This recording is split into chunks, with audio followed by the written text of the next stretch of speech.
के 2 वचन में ऐसा लिखा हुआ है, परंतु तुम्हारे लिए जो मेरे नाम का भय मानते हो, धर्म का सूर्य उदय होगा और उसकी किरणों के द्वारा तुम चंगे हो जाओगे और तुम निकल कर पले हुए बछड़े के समान कूदोगे और फादोगे। हालेलुया।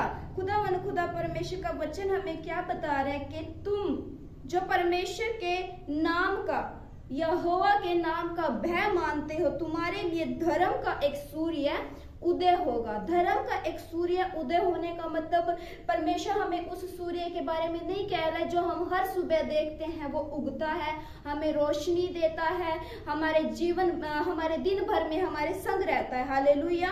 और शाम तक वो ढल जाता है। परमेश्वर उस सूर्य की बात यहाँ पे नहीं कर रहा है। परमेश्वर कह रहा है कि धर्म का एक सूर्य उदय होगा। हालेलुया। और वो सूर्य क्या है? वो सूर्य यीशु मसीह है।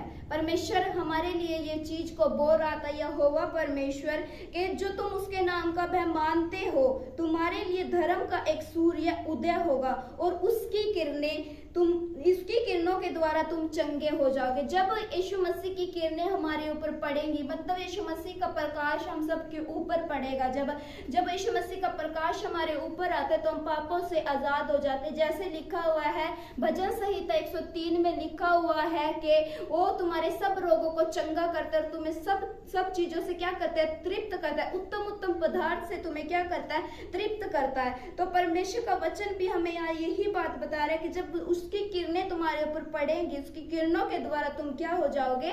चंगे हो जाओगे। और क्या लिखा हुआ है? और तुम निकल कर पले हुए बछड़े के समान कूदोगे और फादोगे, कि तुम तंदुरुस्त होगे, तुम बलवंत हो जाओगे। हालेलुया।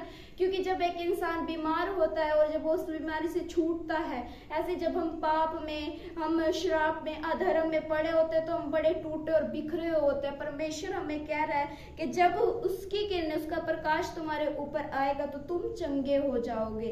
तो हमें परमेश्वर के भय में, उसके डर में रहकर अपने जीवन को व्यतीत करने की जरूरत है। हालेलुया। उसको अपने सम्मुख उपस्थित जानकर चलने की जरूरत है। जैसे यीशु परमेश्वर ने अब्राहम को बोला था कि अब्राहम मेरी उपस्थिति में चल और सिद्ध होता जा, और परमेश्वर की उपस्थिति में जब उसको उपस्थित जानकर वो चला, जो छोटे मोटे झूठ वो बोलता था उसने उनको बोलना छोड़ा, तो उस परमेश्वर का प्रकाश उसके ऊपर आया और वो जो आशीष रुकी हुई थी उस आशीष को परमेश्वर ने उसको दिया। हालेलुया। तो मेरे प्रियो, अगर आप भी चाहते हैं कि परमेश्वर आपकी ख्वाहिशों को, आपकी इच्छाओं को, आपके कल्पनाओं को पूरी करे, तो आपको भी उसको उपस्थित जानकर चलने की जरूरत है, ताकि आपके लिए भी वो धर्म का सूर्य उदय हो। हालेलुया।